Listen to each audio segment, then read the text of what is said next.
and target those countries. Counter-terrorism units all over the world, what they do is, how do terrorists achieve their aim? By instilling maximum fear. So maximum fear in your population that cower them. It is through that fear that they instill in your people that make it easier for them to recruit members. You know, it is through that fear that makes it easy for them to raise funds by, you know, taxation and all of those things. It is also through that fear that they are able to cower governments not to fight them. You know, sometimes some terrorists will say, release our fighters, release our wives. You understand? It is the fear that they have instilled in you. So counter-terrorism units, which is one of the functions of the DSS, is supposed to instill that same proportion of fear in the hearts of any terrorist group by what they will do, the actions they will take, right? And the operations they carry out. Higher. To ensure that if you are thinking of kidnapping a Nigerian citizen, you fear the Nigerian state enough, you fear the DSS enough that you know that if you are caught, this is what is going to happen to you. And that you are likely to be caught. And you know, counter-terrorism. And that for anybody who is kidnapped, any Nigerian who is kidnapped, even when they are taken outside of this country, we saw what the Americans did, what the Navy SEALs did. When an American citizen, a farmer, was arrested in Niger and brought to Kano. We saw what they did. Intelligence. They tracked just one Nigerian citizen all the way to Kano State. One American. One American.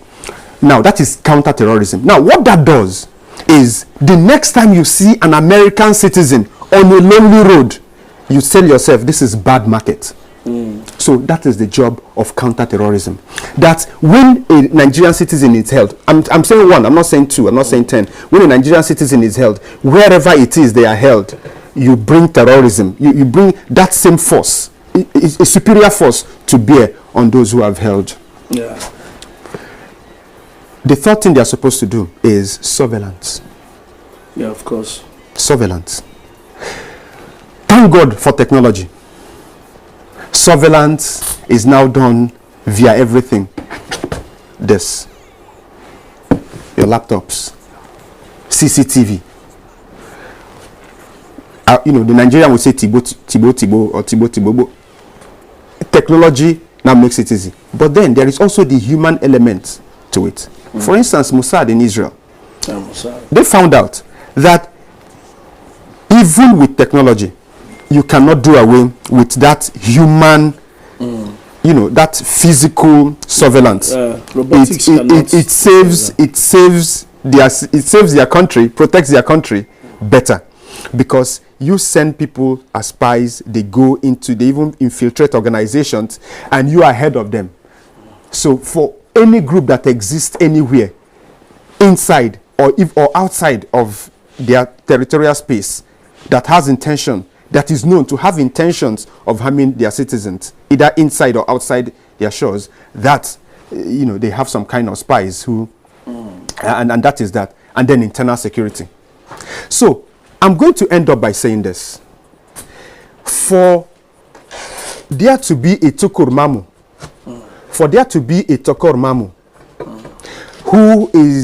who became a self-appointed negotiator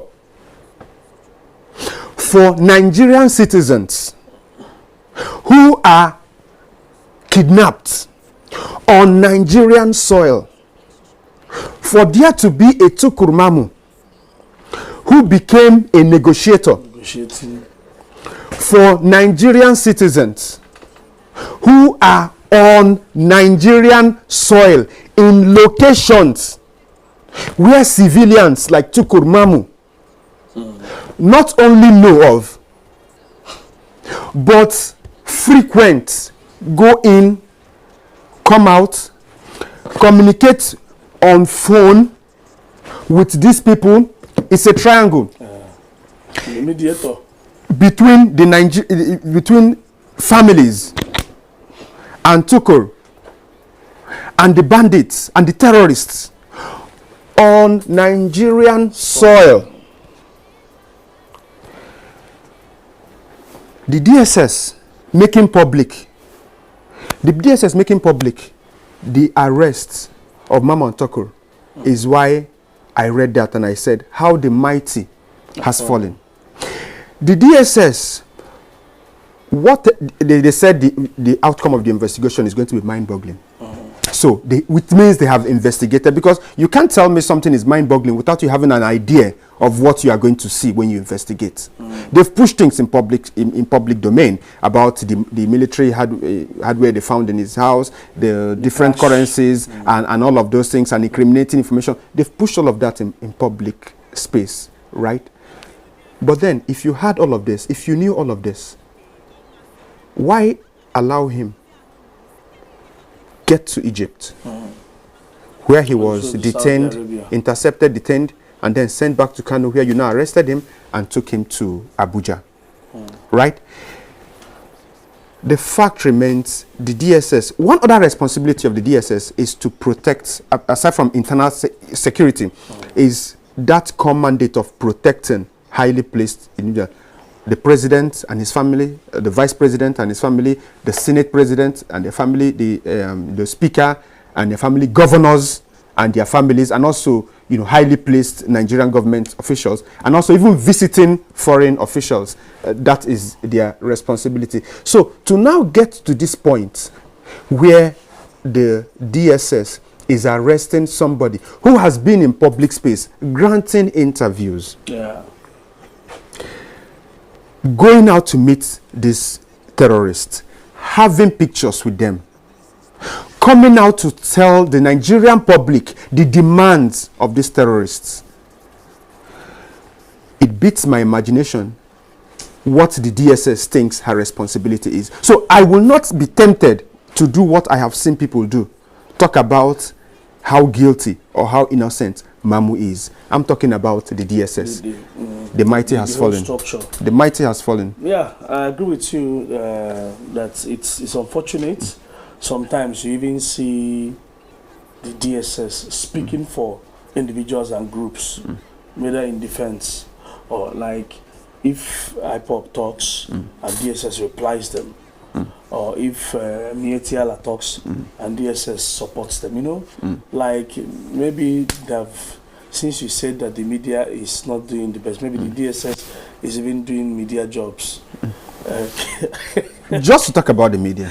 No, let's leave the media. No, no, we have to talk about this because I want us to. The younger ones are shaping their opinion. Yeah, we'll go to that. We'll quickly go to that. Can you spell the media today? No. Who you love, is who you caution. You caution. Yes. Chinua Achebe said, one of the duties of the patriot, that the patriot